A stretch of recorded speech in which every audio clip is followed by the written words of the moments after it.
So we're on another episode of Real Talk with Mike Burke, and I have some really special guests today that have drove all the way from Greenville, South Carolina to come to Charlotte, North Carolina to be on with me today, and I want to thank you both for coming. And I'm on the air with Pat and Shielagh. It's a husband and wife team. We've met probably 6 or 8 years ago through mutual friends, and kind of stayed in touch. And I'm very impressed by your ambition, by your drive, by your determination, and want to welcome you both on the show. Thanks. Thanks for having us. Has it really man. been 6 or 8 years? Has it really been that long? It's been almost 9, to be honest. Oh, wow. 9 years. Time flies. So just so you know that we've actually been in the realm for about 9 years. And anyway, Pat, where are you from, brother? Man, so originally from Dover Plains, New York. New York. Yep. Wow, all the tough, ambitious, hungry animals of the planet are from New York. What is it? Just everybody fights for food up there or something? That's what they say. That's what they say. I know where I came from, I did. Yeah. Shielagh, where are you from? New York too? Yeah, I was born in New Jersey. New Jersey. But I didn't stay there very long. Yeah? Yeah. How long you been with Pat? We'll be married 17 years this year. 17 years. Yeah. And you have, what, 4 or 5 kids? 4 kids. 4 kids, that's right. How old? They are 15, 14, 10, and 9. 9 is the youngest. Yep. Yep. How many boys? 2? 2. 2 boys, 2 girls? Boy, girl, man. Perfect time to start. Wow. You can't plan that any better. Can't. Are we done? Did you fix that? Is it all done? We don't answer that question because if I say we're done, then something's going to happen. But right now you're comfortable with where you're sitting. Yes. Oh, perfect. And Pat, what's your background, man? You grew up in New York, and how did you make it down south? Like, give me a little bit of a backstory on where you're from in New York. Yeah, so Dover Plains, New York. Grew up in the largest trailer park in New York. Okay. My mom was... When you say trailer park, to people that have never really understand that, what is a trailer? Yeah, so it's a single-wide mobile home. Okay. Yeah, it was... I mean, there was 200 trailers in the trailer park. Okay. So we got into a lot of trouble. Had a lot of fun at the same time. But I kind of say I'm like a serial entrepreneur for my mom because we used to go downtown and go to Carol's gift shop, and we would sell little Shamrock cards to make money because my mom was on like a fixed income, Right. and she needed to buy cigarettes. She smoked a lot of cigarettes. Okay. And so, like, if you can picture a mobile home, you walk in and you can literally scrape the nicotine off the ceiling. Right. With just a lot of smoke. But, yeah, kind of found my way mowing lawns, if you will. Okay. Painting decks and stuff like that. And actually, Kevin lived down the road. I would actually hire him to come mow lawns and do odd jobs in the trailer park. But kind of did that. I had to trade my pants for shoes in school to kind of like fit in. But I was like kind of, people would pick on me in the trailer park. I was like the dirtbag, if you will, in the trailer park. So it was kind of tough getting around, I guess you'd say, in the trailer park. But went into foster care a little bit. Moved in with my best friend in High Park, and that's where I met this amazing woman. She was the hot choir girl. She definitely is outclassed you, bro. Like you definitely rose your bar up a little bit with Shielagh. She's smart, intelligent, beautiful. As you know, I teach sales boost, so I basically sold myself. I don't know. Well, I don't know if you did that back then. I mean, how old were you when you met Shielagh? That's true, yeah. You were 16. 16. 16, but you had an ambitious spirit at 16. Was that right, Shielagh? Yeah. Tell me about Pat when you met him. I didn't like Pat when I met him. You didn't like him when you met him? No. What drew you to him?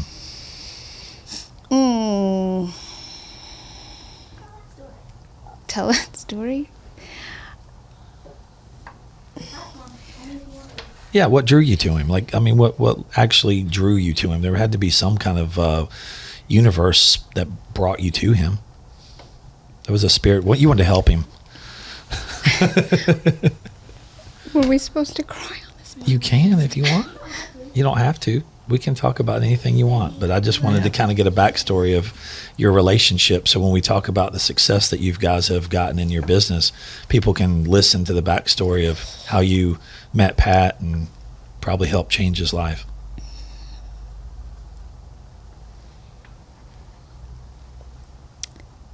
I was a rule follower.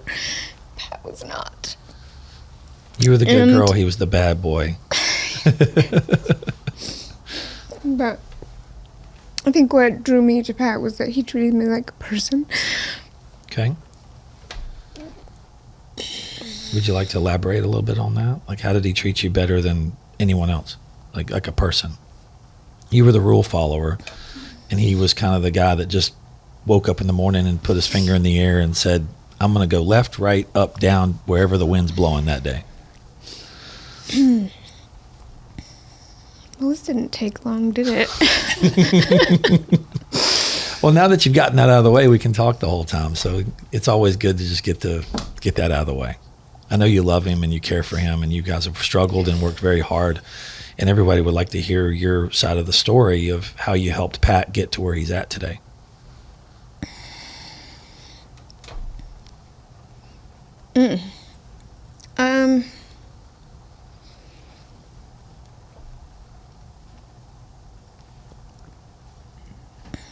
Pat, is there anything you want to say? Tell me. Lead her into a situation. Like when you first met, you were 16 years old and you met her in Hyde Park. Yeah. What happened? Like when you met, where did you meet her?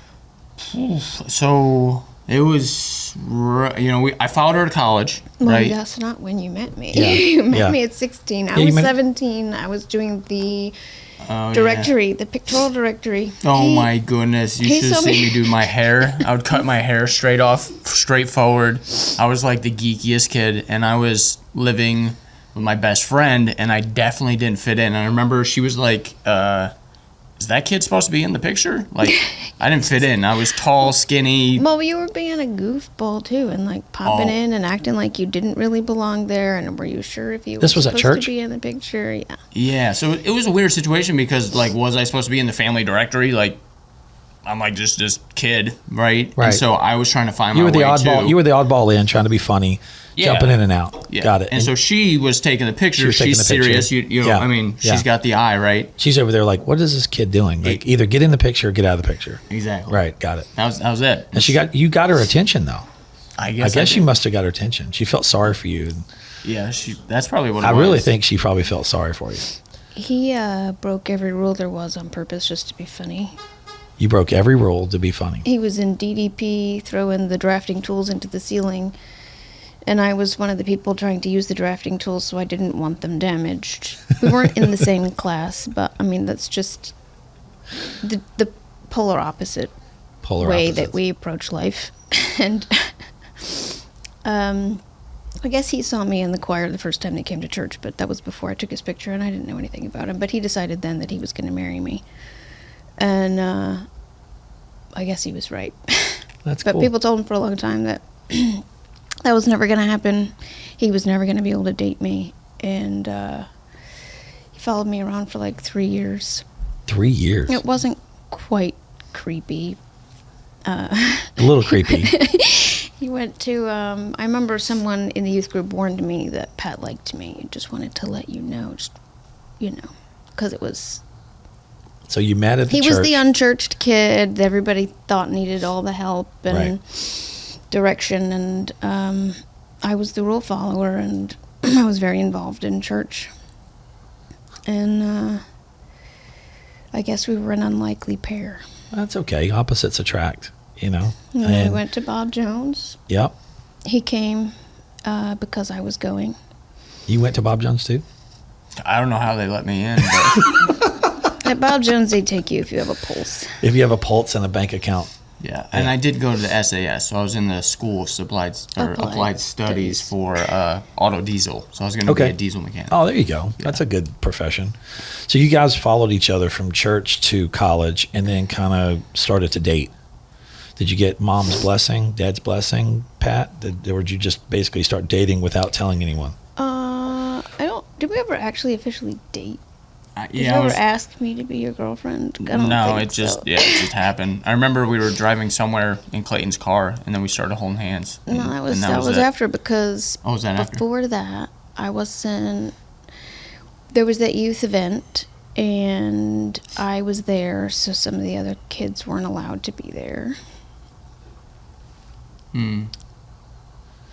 So in college, when did you guys graduate college? Did y'all finish? No. No. I got kicked out, Okay. and he managed to finish by the skin of his teeth. You did finish? No, just that first year. Oh, the first year. Dude, if I got through for 1 year, I'm good. Like, So tell me, after college, what was your first job? What'd you do after that, Pat? so You were installing pools. that's right. Yeah. So I was installing pools. What does installing pools mean? Did you dig the holes? Did you go do the liners, the concrete? So they would come in, and our boss would grade the lot or grade the area. We would build all the uprights and everything. We would level out the bricks. We'd roll the outside, and then we would put the liner in, the sand. Above ground pools. Oh, Yeah. above grounds. Okay, Above got it. ground, yeah. Yeah, where was this? High Park, New York. Okay, so you were still in New York. Yeah, still got in it. New York, yeah. So how many jobs did you have in New York? For doing pools, what was your next job? Was Eddie's Auto Repair. That was Before. that was before. What are we talking about? I'm going through a timeline. College, what was his first job She out of knows college? It was pools. Then what was next after pools? He had to He have done worked at Rugies. Rugies? Yeah. What is that? Was that at the same time? I think one was in the winter. They were kind of. I think that pools was in the summer, and then he had Rugies in the winter. And what then is Rugies? Auto? Yeah, he worked in the parts department at the Rugies dealership in Rhinebeck. Okay. Yeah, Rhinebeck, yeah. What, ordering parts and... Yeah, I was training delivering actually to be parts. the parts manager, Okay. and the guy that I worked with did And not then like we that. got married and moved to South Carolina the next day. No way. So it just went boom. Then what'd you do in South Carolina when you got there? That's when he was grading lots. Grading lots? Yeah, I was for a working for a builder from the town student that I knew from Bob Jones. Yep. He was like, dude, just come down. And I was like, all right. We planned to start a company installing pools in South Carolina, but we didn't know that in South Carolina you put up tin with tin, apparently. Above ground pools are not a thing, really. I mean, people put them up, but because I guess construction costs are lower and the season is longer, there's more of a demand for in-ground pools. Right. And that wasn't something that we were going to get into, so we had planned to start a business, but it was going to be pools. And so then you and Charles started car washing a little bit on the side, I think, and the vending machines Oh, wow. while you were still employed by the builder. When you ran equipment, what equipment did you run when you were doing grading? Bobcats, skid Yeah. steers, excavators? Yeah, backhoe. Small things? Small things. Okay, yeah. you weren't doing the big stuff. No. Got it. And Sheila, what were you doing at this time when she was doing grading work? Did you have a job? I was working at the UPS store. There you go. I was doing printing and stuff. I enjoyed that job. Yeah. I remember the kids saying, like, did you walk to work? Remember, we didn't even have a vehicle at this time. You were walking from Yeah, we had the one. apartment. Oh, just the one so I could get to work. What was your first car in South Carolina? We moved down with, I know, my Civic. Did you bring a car or just your motorcycle? I think it was just the Civic. Wow, time flies. I think it was just a Civic, and I had the bike we put in the trailer or whatever. We brought all their stuff down and bent our bed.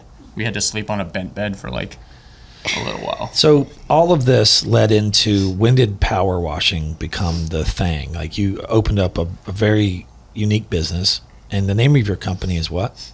Precision Pro Wash. Precision Pro Wash. Is this a name that Sheila came up with, or did you come up together? Yeah, we kind of came up together. I think we were thinking of names. And then Started out as PNC Mobile Car Wash, Okay. and then that changed to Dynamic Details. Okay. He was washing cars with a little tiny pressure washer in the back of his pickup truck, which we got because we traded the Civic in. And then he asked the builder he was working for if he could wash the spec houses. And he was getting $100 a piece. The first one we washed, I was how many months pregnant? 7? 7 months pregnant. And we washed a spec house. It was like a 4,000 square foot house. For $100. $100, and it took us like 7 hours to do. We had You were no hungry. idea what we were doing. Yeah. And Did the builder pay you? $100. It was easy. You should have asked for more. Well, we didn't know that then. For but sure. I was like, dude, $100. I was making $500 a week. I'm like, I'm rich. Yeah. Made $100 more money. Exactly. And- Let's go. It's just water and some gas. That was it. Love it. Yeah. So we were washing cars, and I was sometimes going out and helping with that too. Yep. And then sometime Logan was born, our first was born, and about 3 weeks later, he quit his job with the builder because they tried to cut his pay $1 an hour for something that wasn't his fault. And so he just decided that he was going to do his own thing, and, it was do or die. So I was not working at the UPS store at that point. He had been doing it part-time, and I remember he called me one day while I was working, so this was before Logan was born, and he was like practically in tears and said, I can't get anybody to let me wash their car. We had a bill due that Friday, too. And you had to go find somebody to wash their car to get some money. Yeah. So times were rough. I was knocking on doors. I was going to Lowe's, and I remember this guy who was such a jerk. And I went up to him and knocked on his window. He was eating lunch. I was like, dude, I can wash your car while you eat lunch. Like, I was all excited. Yeah. He was like, rolls down the window. He's like, what the freak is the matter with you? I'm eating my lunch. And he was like pissed off that I, bothered him. Yeah. But anyway. You were just hustling, asking Yeah. everybody in the world, but you weren't a bum. You had a business mindset. You were trying to do a service for someone and actually make hustle up some money. Did you make any money? Did you hustle any money? I don't even remember. I think I did, though. I do remember, like, things kind of blend together, but I do remember I walked into one business, and this is where the paradigm shift happened. It was like I was going from car to car, walked into a business, and the owner just happened to be sitting at the reception desk. Had no idea I used the owner. Super cool dude. And I walked in and said, hey, man, I got a special going on, $35, inside and out, car wash. I could wash yours or your team's cars. He was like, he looked at me and said, deal. I was like, okay, all right. So round him up. He had a fleet of trucks. Dude, yeah. We ended up $35, and I think we washed like 14 cars. He started bringing them out, and I have this like 8x5 wooden trailer with our logo painted on the side of this thing. Hand-painted, dynamic details. And I'm like, I called Charles, her brother, and I'm like, Charles, dude, I need help. I'm like, I'll pay you $20 an hour. Come help me wash cars. He's like, I'm on it. So me and him, dude, finished up like 15, it was probably over 15 cars. We made $600 in one day. And then that was like a paradigm shift for me. That was our goal for the week when he first quit. We thought, well, if we can just do $600 a week. And now you made that in a day. Yeah. So you had some luck on your side, but the luck wasn't luck. See, when everybody says, oh, you're lucky, I don't like that word. You make your own luck. I feel like when you wake up in the morning and you have, like you just said, the paradigm shift, you wake up with a mindset, an attitude that I'm going to go get that today. You woke up that morning and said, I'm going to go talk to as many people as it takes for one person to say yes. You followed Shielagh around for 3 years before she finally went out with you and said, okay, either get out of my life, leave me alone, or yes, I'll go out with you. Yeah. So she was like, all right, I'll go out with you. You're so persistent. And that's what a lot of people in this world need, is more persistence. And I feel like people give up very, very quickly. And when they give up very quickly, it's because they're not persistent. They're not driven enough to keep going over and over and over. Sales is all a numbers game. You talk to as many people as you can until one says yes. But then when that door opens and someone says yes, you nurture that relationship like a planted seed, like you just planted a tree. Because that one client, that one customer, if you water them, now you've befriended them, you've got them in your circle, you've got them in your database, and you now can use them as a resource because now you've overkilled them with kindness. You did great service for them. They think you're awesome, and they're going to vouch for you. And I feel like when someone vouches for you, they're going to open more doors for you. And then, everyone always asks me, how did I become successful? Same thing. I've talked to people. I sold cars. I used to do power washing. I had a power wash company myself. I remember you said that, yeah. It was, what was it? ProTech Power Wash and carpet cleaning. So my friend went out of business doing apartments. He was going through a divorce. And literally, I had a guy in the gym. I told this story on one of my podcasts before, but I was working out all the time. And I had this guy named Waleed. He was a visa immigrant guy, but he used to do painting for apartments. And he used to do the pressure washing when they would go out and paint like the trim on houses. So he would go pressure wash for the painting company, and they would get the house prepped for painting. And we would meet, and he was like, man, I can do pressure washing. And he was looking for a job. And I was an entrepreneur mindset, and I was more just getting started, had my first little tinning business. And I was like, man, I've got some money sitting in the bank, and I'm not really doing anything with it. So we bought a little van. My buddy went out of business doing carpet cleaning. So I bought his carpet cleaning machine. And I said, if you pressure wash your deck or your house, you get one room in your house carpet cleaned for free. Nice. So we use the free room carpet cleaning as the tool to, hey, if you go with us, we're going to clean one of your bedrooms in your house carpets for free. He worked for about 7 months and got deported, but we flyered neighborhoods. This is like literally 2002, right? 2001. Okay. We didn't really have the internet, the Googles, the Facebooks. It was Yellow Pages. I mean, if you weren't in the Yellow Pages, you had to flyer neighborhoods. So a lot of these newer guys that own businesses today, they just get a Facebook page, an Instagram page, a TikTok page, and next thing you know, they're in business. I'm like, bro. Yeah, it was never like that. We had to name our business AA Lightning Mike's Window Tinting so we could be A listed in the Yellow Pages. Yep, right in the beginning. That's right. I'm not kidding. But man, your persistence is incredible, and that's why I love having you on this show today. And Shielagh is the backbone of your support, and just hearing your heartfelt, story as far as, this is why I like having people on this podcast, because you open up and just talk about the real things in your life that you forget about. Sometimes you forget what got you to where you are today. Yes, you've got success today, but the real story is, what did it take to get there? And you just said you had one car, you lost your job, you had a bill due. I mean, these are all real stories that America's going through today. We're going through this today. So how did you get so persistent? You were in a trailer park and you went to foster care, and did you just feel that you had to fight for every little table scrap that you got? Is that where this all started? Like, what gave you this boiling desire? I think so. Like, because growing up in the trailer park, when I was in foster care, I was in and out of different schools, and I had to fight at every different school to kind of gain your respect. Your respect, yeah. And so I had to fight at every single school I went to. But when I went to Somers, it was different. It was Westchester County, like uppity. I mean, like classier people. Okay. And so I definitely didn't fit in, right? Dress a little different. Had to dress a little different. Yep. Had to talk a little different. Had to dress a little different. Had to, carry myself different, if you will. And so still, though, I still had that sense of like not belonging. Right. And I did definitely have to hustle for that. And I saw that, what could be possible, I guess you'd say. And so I started working with my uncle doing construction on the side, like cleaning up. They would, go through houses, tear them down. They would do the carpentry work. And so I just had to kind of work for my money. I mean, that's the way it always was. Nothing in your life has ever been given to you. Nope. Nothing. Nope. And Shielagh, you're pretty much the same way. You came from a family of 10 children. Yes. You are the 5th. Number 5. You're number 5. Your mom's an incredible woman.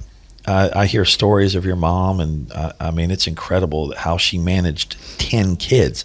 I have 2 that are 16 and 18, and I hear people now, they're like having their second child, and now they're hiring nannies, and they're looking at, oh, my mom's going to come stay with me for a month. And I'm sitting here going, here's this lady had 10 freaking kids walking around on a leash, like holding them probably, No leashes. It was leashes. Did you have ropes? Did you have like yarn when y'all were like going down the sidewalk? Tell me a story. You got to tell me something. Numbers. Y'all had numbers? Yeah. Tell me a story about your mom. I got to hear a story of all these kids. How did y'all organize and go to the store? How did you go do things? I've got to hear. Family of 10 kids. Well, in order to curb chaos, there were lots of rules. Okay. And we thought they were kind of silly growing up. But, I mean, now that I have kids of my own and I realize how quickly things go off the rails, the reason she was so strict is because otherwise it would have been chaos. Oh, it would have been crazy. Complete chaos. Yeah. But yeah, when we got in the car, we had to sound off our numbers. So Audrey was number 1, and she'd start at 1, and then, when it got to you, you called out your number so that Mom knew everybody was in the car. And then we could go, because sometimes she did. She forgot people at school, or she just, I don't know, forget to pick them up from school. I mean, that happened sometimes, but for the most part, she did a pretty good job keeping track of us. So, Pat, you get in the car. 1, 2, 3, 4. I can just hear it. Like I almost can picture this on like a National Lampoon's Vacation, like where you got the minivan and you got all the kids coming in, and you got the Home Alone kid that got stuck, went to go to get a popsicle at the convenience store, and you get halfway down the road, and they're like, "All right, where's 7? Where's 7?" Yep. Yeah. That's funny. No, you grew up in Hyde Park, and you've moved quite a few places when you were younger, right? Yeah, I was born in New Jersey, like I said. I think I lived there until I was 2, and then we moved to the Albany area of Yep. New York.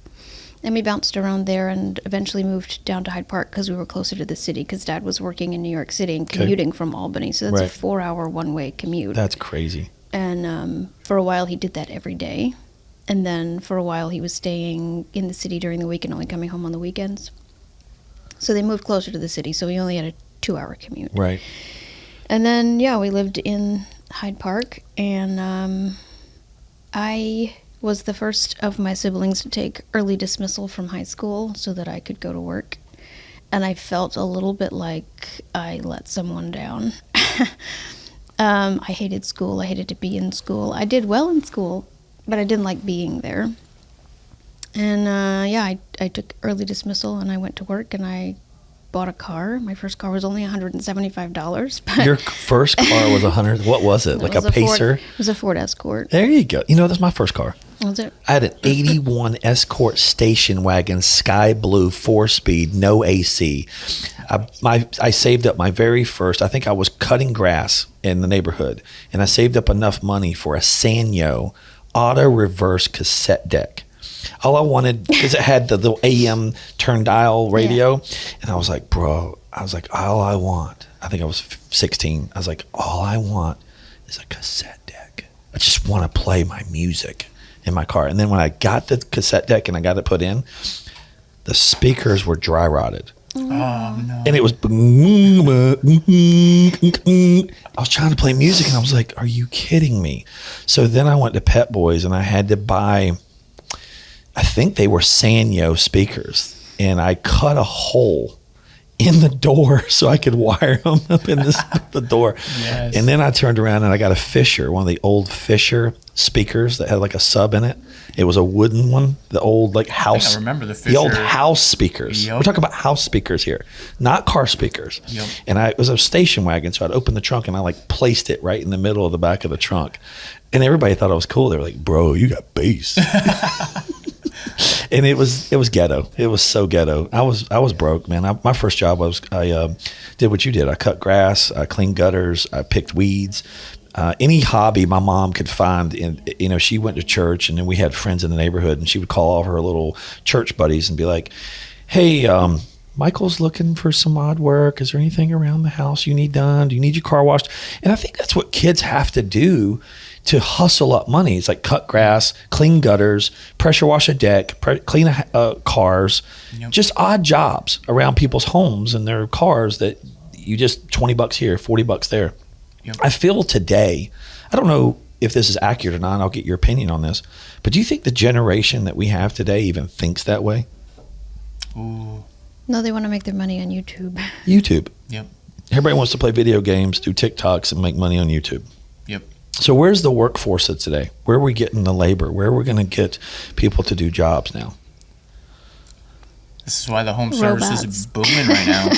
Home services are booming. Are booming because you got two types, right? You got the baby boomers who are Right. older now that can't work or don't Right. want to work, Right. right? They're in their age. And then you have the new generation where they don't want to work. Right. They're paying for services. They would rather do that because their time, I think they realize that their time is worth more than the service, right? So they're hiring it out. And that's why home services is booming right now. Yeah, I mean, Micah, one of my video producers who's very intelligent, one of the most intelligent producers on the planet, he and I have had this conversation about home ownership and how he likes being in his apartment right down the street in downtown, convenient to everything that he's doing. And it lives part of the lifestyle that he has. He doesn't want to go cut grass. He doesn't want to go clean gutters. He doesn't want to go paint. He wants to come in, use the facility for what it's used for, to be close to where he wants to demographically be. And it's part of his budget, of his lifestyle. Now, eventually, when he starts a family, he just got married, down the road, maybe 10 years from now, they may want to buy a house and start the family and do that type of lifestyle. But people 18 to 30, the apartment living, city living, it follows a lifestyle of, they just don't want maintenance. Yeah. And I kind of am at that point now where I own a few homes and multiple things, multiple cars. And my son, like yesterday, I had to beg him because we're like 2 months behind on my Mustang to go get it inspected because I paid the DMV taxes and they won't send me my sticker. And I'm like, man, I ain't got no time. I'm begging my 18-year-old to take my Mustang to go get inspected just so I can get my sticker on the back of the car, so that tag doesn't expire and I'm riding legally. But those are conveniences that I now have a luxury, but those are the things I got to worry about. I'm owning a business. I'm talking to multiple people. I'm doing sales calls. I'm doing all the things that you do running a business. And I'm sitting there going, when do I have time to go get my car inspected? Yeah. But imagine doing that times 10 cars. Imagine your house, you need painted, you got a faucet leak, or I understand that now. I understand that the world is becoming less of maintenance. People don't want maintenance, and we need people to do that maintenance. So where do we find those workers? And I think we've got to, educate the new generation of, high schoolers and the college kids that are going to college. Not everybody's going to go work for a bank. Not everybody's going to go work for an IT company. Not everybody's going to be working in front of computers. When do we get, like you just went to diesel mechanic school in college. Mm-hmm. We need more of those. Yeah, more trades in the college. And I think that's a big shift, right? Is like home services, there's more people who want to go for plumber, HVAC, right? Those kinds of things. And it's a whole different thing. And I think that's why we want to start like a school, for exterior cleaners, because nobody grows up and is like, I want to be a roof cleaner. Well, I'm in the process of starting a tent school, PPF school, and business school. Okay, I just leased a new building next to my store in Matthews, and we're renovating it now. I've been talking about doing this for years, and I have the time and the means to do it. I want to give back, and giving back is prepping people for the future. And so, like for your industry, if you bring people in and show them that they can make a career out of it, know them that they can make money out of it, you got to start at the educational level and get them to experience it. But you're so busy hustling money, running a business, that a lot of businesses want people being trained, but they don't have time to train them because they're so busy on their eye looking for the next sale. They're looking for the next business. They're trying to be the business. But to grow the business is a whole different mindset. You started off pressure washing, and Shielagh helps out in the back and does organizing and scheduling and things like that when y'all first started in Greenville. And this was, 10 years ago? 15? When we first started pressure washing. You organizing in, and actually 15 years ago. So 15 years ago, you're doing the car thing. We got more. Yeah, we started the pressure washing. Went to our first expo in 2008. Was it? And then we incorporated in 2009 with Precision Pro Wash. Okay, so 2009. That's what. Yeah.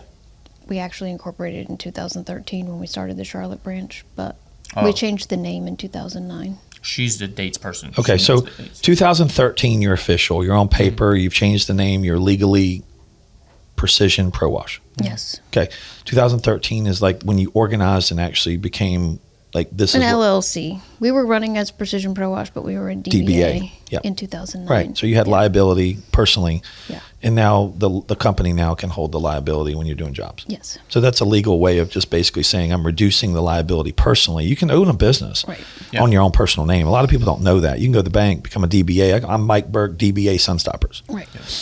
You just use your social security number. All the money flows into you personally. But if anything happens in your business, you're personally liable. That's right. And a lot of small business owners, they start that way. They do. It's just the easiest way to walk in the bank and go, hey, I want to start a business. I need to start taking money from people, and they're going to write a check to Precision Pro Wash. So that's great. You started the LLC at 2013. And this was in Greenville or in Charlotte? Greenville. In Greenville. And how many employees did you have when you first kind of got going and you hired your first employee? Well, that was before we were incorporated. So when we were living in the apartment complex and you were parking your trucks in the RV parking, when Yeah, it was. That was right before Abigail was born. Yeah, Clayton, Bradley, they were part-timers, so it was mainly me. I would Family. go out and I was washing 4 houses, But you had 4 that driveways. But you had that one employee that was really, really good, and he'd show up to the apartment complex in the morning, remember? And then he'd go wash things in Simpsonville. Yeah, I found him actually from a customer I was doing. It was his cousin. He moved down from New York, and he started working with me, and he was actually the first one to run our truck. Without you. Without me, yeah. So I trained him working with me for, I don't know, it was probably 4 months, something like that. And then I was like, dude, you can run your own truck. Let's bump you up and pay a little bit. So we started paying him more money, like an hour, and it might have been like 11, 12 bucks an hour at that time. And then he started running the truck. I got him an assistant tech, and then I started going out and doing more sales, marketing, that kind of stuff to keep that truck busy now, because now I had 2 mouths to feed. You were the fuel. But then once we hit the winter, it all fell apart again. Every time. Yeah, I went to work with Charles doing mold remediation when that guy stole the pressure washer out of the back of the truck. I blacked out. Started punching the dashboard. So you've got a business that's very successful spring and summer, but wintertime does suffer. You don't do as much. Yeah. And that's still today.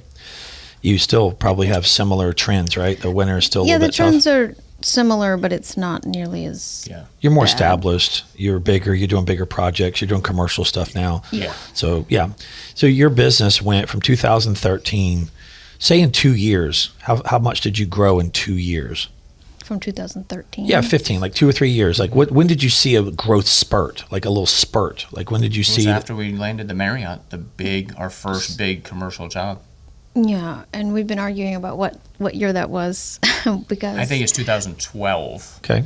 Could have been 13, but it's in that realm of 2 to 3 years. is. Let's just leave the We got the Marriott done, and we got it done in a month. It was $40,000. We had 2 employees at the time, and we made enough profit from that to be able to buy a sales vehicle and buy a van, because at the time we were running around in a like an Astro van with no windows in the back and no seats, and the kids' car seats were ratchet strapped to the backs of the driver's seats. So they were rear facing. They were welded They too, had so it was safe. Well, there were 2 options. There was one for the center because they had ratchet straps welded to the floor, but I didn't feel like that was safe because it wasn't like welded to framing. It was just to the floor. So then we moved them to behind the driver's seat and the passenger seat, and the ratchet strap went through the seatbelt line and just attached to the seat. But the thing is that if you moved the driver's seat, then the seat behind it wasn't tight anymore. So it was adjusted for Pat to drive the vehicle. So whenever I got in the van, I had to hook my knees, like my one knee against, like over the front of the driver's seat, so that I was forward enough that I could see over the steering wheel and reach the gas pedal. So it was like hanging on to the steering wheel to see and not slide back. Anyways, it was a mess. Well, if anybody wants to know, Shielagh is 4'11" and a half and weighs about 100 pounds. Yeah. So hitting the gas pedal is actually probably pretty hard. Especially So when in we an Astro got van. we got enough profit from that job to be able to buy an actual minivan, and that was a big deal. Dude, it was like I won the lottery. Like, I remember getting We the got check. a minivan. It was like a 10-year-old We went Honda like Odyssey. that day, dude. That day, I went to the car lot and I was like, "We're getting the '01 Honda Odyssey." I had the tape deck cassette. You know what I mean? Like I for know. the VHS, movies. the VHS. It was VHS. Oh. so dude, Kids can- drop down yeah. movie, dude. We were like rich. You were It rolling. was $6,000 maybe, and I think he paid $3,500 for the sales vehicle, and that changed things because then we could actually put a salesperson We were in a like, vehicle "Holy and crap, send we them have money." out, and things really started to change after that. We had enough money to actually buy a substantial amount of marketing material and put it out, because before it was like just scraping pennies trying to make it work and keep, advertising is very important. But paying people is important too, and it was just a constant balancing act. And so that job really pushed us forward a lot. Going back, how did you get that job, Pat? Like, really, how did you land that job? Did you knock on the door? Did you They go to an called us. expo? They called us. Get out. So we started. How did they find you? Were you in the yellow pages?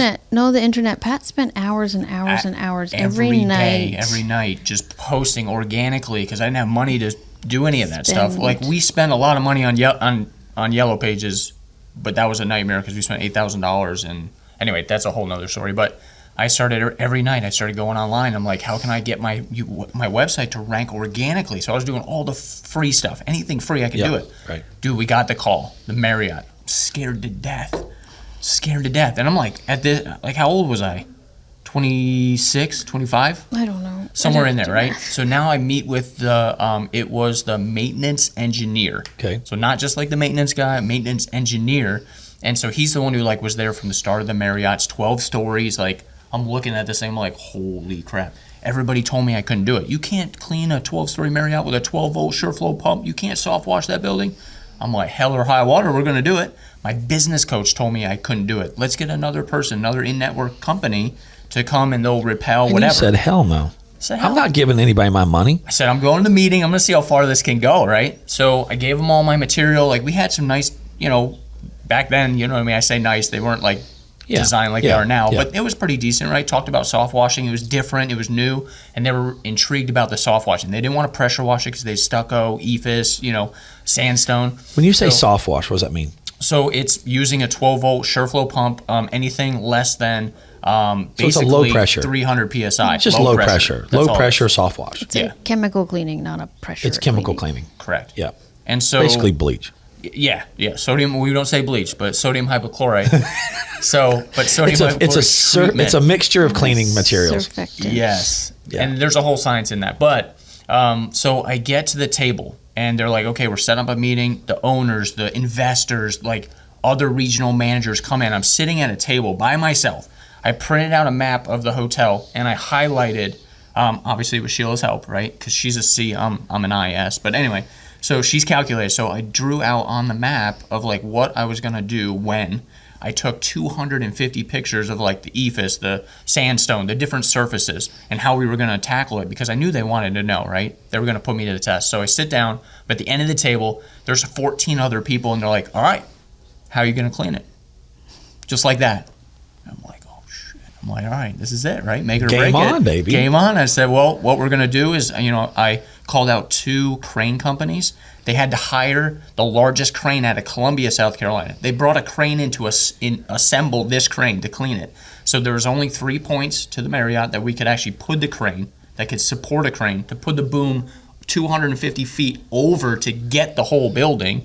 So anyway, I did all the research. I had it all, and I showed them it. They went around the table, and I just kind of put it all out there how we were going to do it, and they were really impressed. And didn't hear anything for a couple days. And then we ended up getting that call, and they said you were awarded the bid. So how many other people bid it? I don't think there was anybody else, to be honest. We don't know. And I There was don't probably know. one other one. It might have been, He just wasn't as organized as you. probably. So when you had to pay for this crane, did you have to pay for it? We put it in the bid. You put the price. So you bid your bid, and then you said, here's the equipment we need, and there's the cost of the equipment. Yes. Perfect. Because the crane was expensive. I mean, bet that thing was $10 grand. it was $10,000 plus $280 for the operator per hour. So I was pretty accurate Yeah, on that. you're right on. I love it. Yeah. Yeah. So it was But that's pretty good. badass. See, that's a killer freaking story. It only takes one. Your life changed Yeah. instantly. The week you finished that job and got that money, you bought 2 vans. You were able to grow your business, have a sales vehicle. Sheila could ride in a car that didn't have to be unsafe. Yep. And we can actually hear each other from the front to the back of the van. We didn't have to So scream. if you were to say right now, from the time you guys got married to the time you guys are at right now, today, that was the turning point in your lives. Just a It was turning one point. of Yeah, them. It was yeah. one of But it was a big Yes, win. That was Yeah. definitely. It was just a big major win. Did it give you the step forward. confidence? Did it give you the energy to say, all right, Sheila finally believes in this and goes, all right, we're going to put all of our faith into this? Or did you already No, knew that I early on? was, Well, I was in from the beginning. It was either win or live on the street. Yep. So Yeah, you were in. I was There never- no- In my mind, I'm just sitting here processing, going, you're married, got a kid, you're backing your husband, you're fully invested as a team. And in my mind, I would be processing and I'm not saying this women or male or female, I'm just saying as a family unit going, all right, we just got 40 grand and we just got 2 vans, and this is a business that I know in my heart, I'm grounded. This is going to feed our family, and we're going to grow, and I feel the confidence, like myself. Yeah. I had those epiphanies in my business as well when I first started mobile tinting, and then I started my first shop. I mean, we all have that. I think the confidence was growing, sure, but I I think that I was bought in from the beginning. Got it. Hope keeps small businesses alive. Absolutely. Like, it was always going to be that next thing, and no matter how many times that next thing fell through and didn't pan out to be the thing, Right. there was always the next opportunity, and hope just keeps hope keeps small businesses alive. One thing that I do in business coaching and sales coach, and I try to help small businesses all the time, is you got to get a little win every day. Whether you got a good, successful phone call that day, or you got someone that said yes today. If you talk to enough people, by the end of the day, by the time you wake up in the morning, by the time you go to bed, if you just take the little win, like what's the little win today? You know, where did we get a win? Oh, I got a call this morning. One of my dealers it just landed a job, and I helped him get that job, and now it's a win for me. So that momentum, it's almost like when you see a basketball game or a football game, and it's like the fourth quarter, and you saw that one team was dominating, and then all of a sudden you see the third quarter, and you see somebody throw a pass of 40 yards, and next thing you know, the guy catches it, and they're like, the team's all riled up. Everybody's like, all of a sudden, we got a chance to win. Now there's hope. Oh, God, we got a chance to win now. Yeah.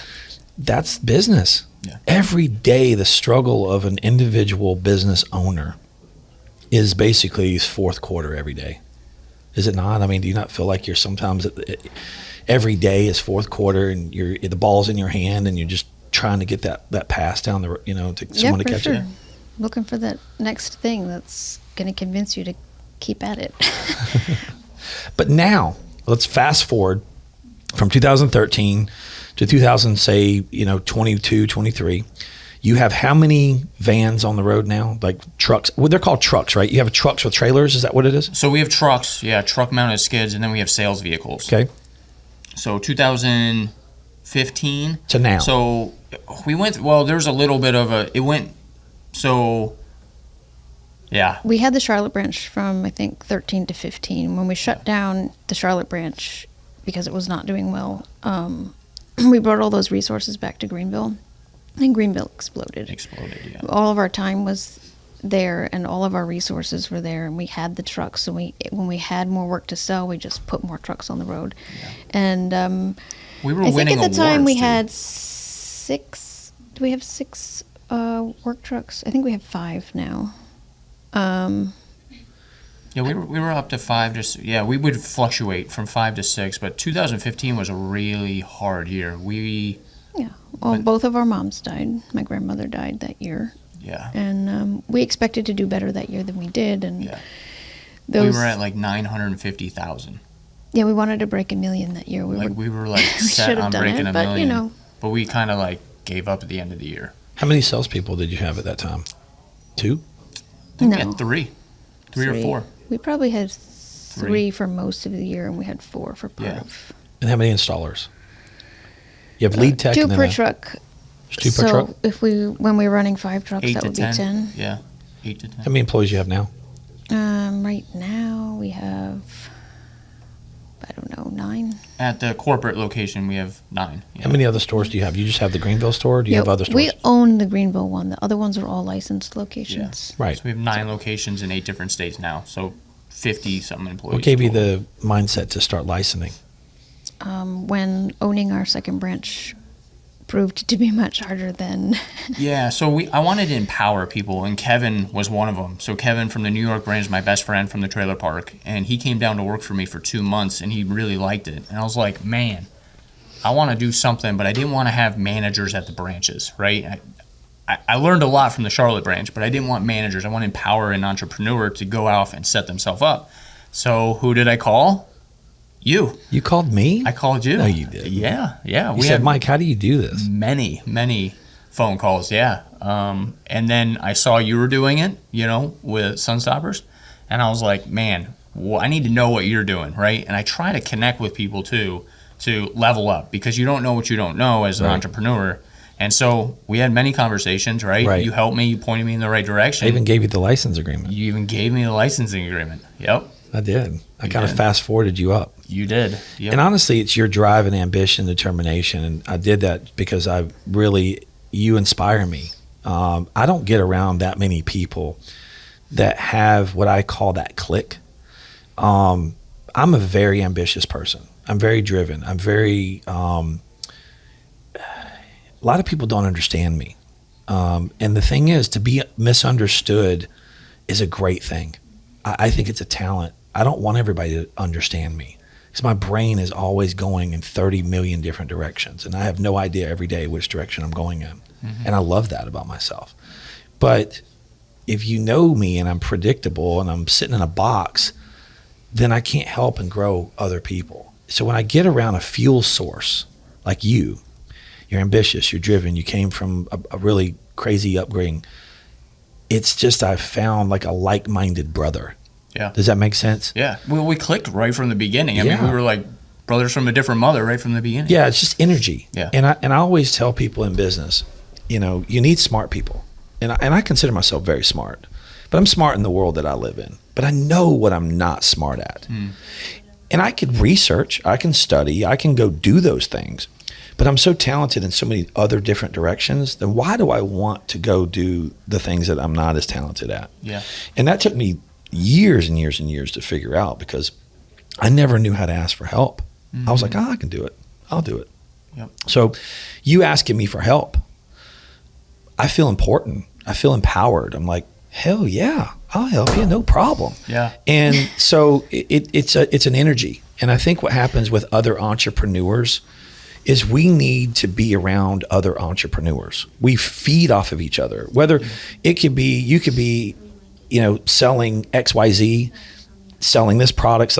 We all have the same complex problems. We have employee problems, we have sales problems, we have process problems, but we can get a group of like-minded people together. I'm learning from you now.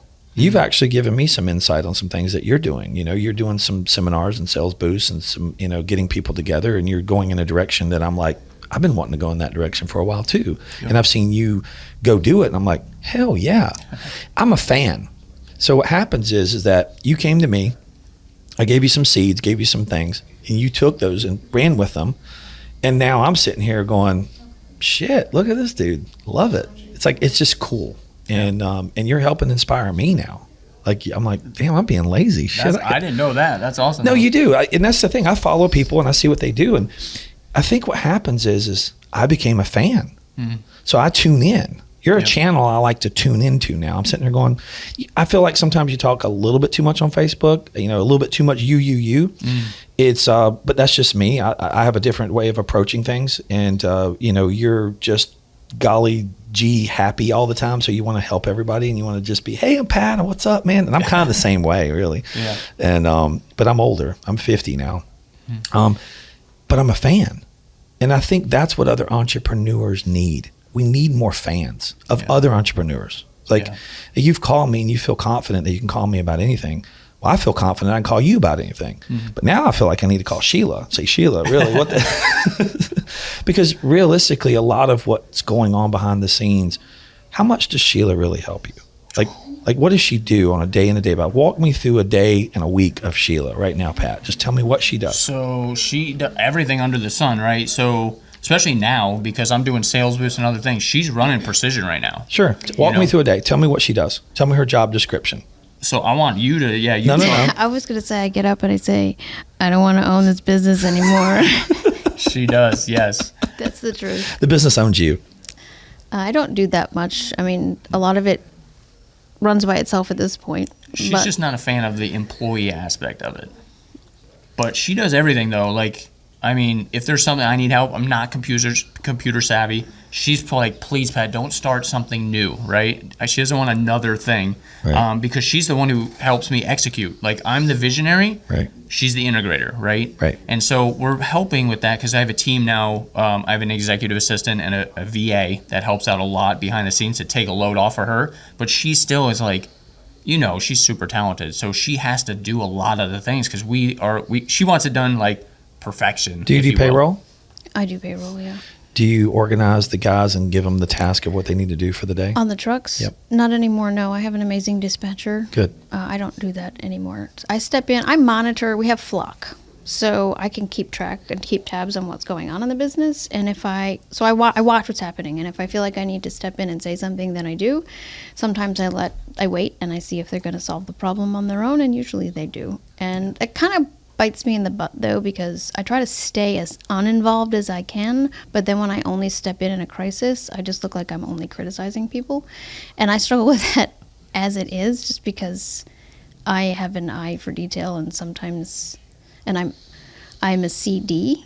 I'm detail and task oriented. I'm not people oriented, and so I struggle. People think that I'm mean, or they think that I'm angry with them all the time. She's a boss, dude. I Like when don't- she comes I think in. when I don't first- try to be that way. I just, like, I want details. I want all of the information. So when I relay information or details, just matter of factly, I feel like I'm being helpful. But Right. most people don't function that way, and they want, like, hi, how are you? First. And call it the sometimes Southern I forget spirit. to do that. I want the Southern spirit. Hey, how y'all doing today, man? You got sweet tea in your drink today? There's nothing wrong with that. It's just I forget, and I don't do small talk very well, and I think you're getting better. so I mean, when I met you 9 years ago to now, I feel very confident hanging out with you, and I feel very comfortable around you now. And I didn't at first. You actually made me feel nervous. sorry, I have that effect on people. I scare people. I'm over there like, is she okay? What did I say? Like, Sorry. It's all right. You're a sweetheart. I know you are. Pat loves you, and everybody loves you, and you're just detail oriented. And I think it took me slowing down mentally and getting older and having some injuries to process that everybody in the world does not think the way I do. And it's very difficult when you're running a business, being in sales, hustling, and go, well, what's wrong with everyone? Everybody should think the way I do. Yeah. And I'm so thankful people don't, because now I use a lot of but it's a network of people that I need, people that think differently than me. Everybody brings something different They to the all table. do. It's, one of my sayings in my culture, or the culture of my world of Sunstoppers, one of the things I say to new employees, and one thing I always remind my old employees, every day is Thanksgiving. Every day at work is Thanksgiving. Thanksgiving is my favorite time of the year. It's my favorite meal of the year. Everyone that came to Thanksgiving put something on the table. We put something on the table, whatever it is. If it was a biscuit, if it was turkey, if you had a good year and you wanted to bring a turkey and a ham, hey, by all means, bring the turkey and the ham. If you want to bring cookies, if you want to bring just 2 biscuits because you had a horrible year financially, you're just not there, but you put something on the table. You ate that meal with a group of friends and family that were like-minded, that were there to support each other. You're there to support each other.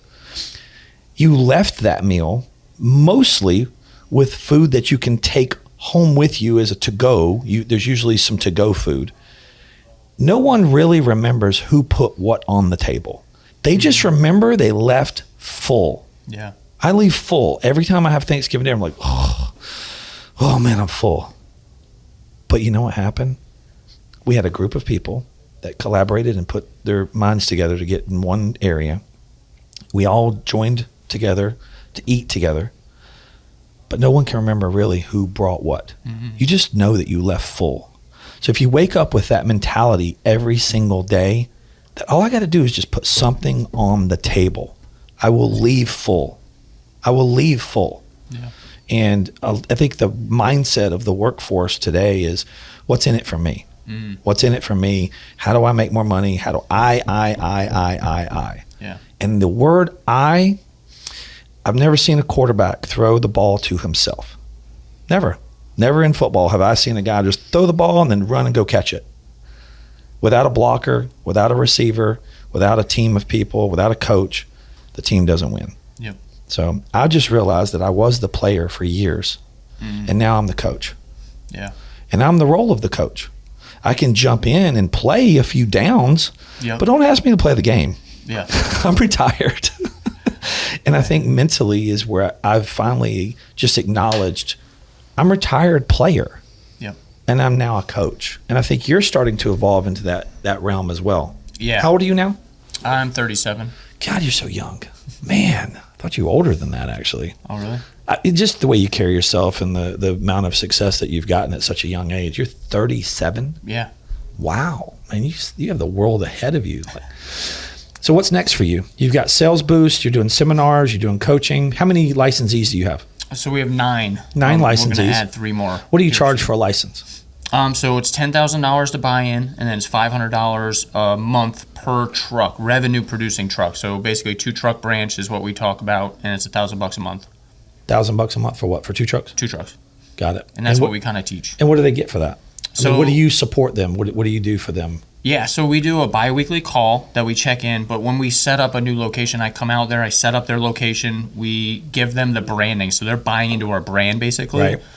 And we have commercial contracts that we get nationwide now through different management companies, if you will.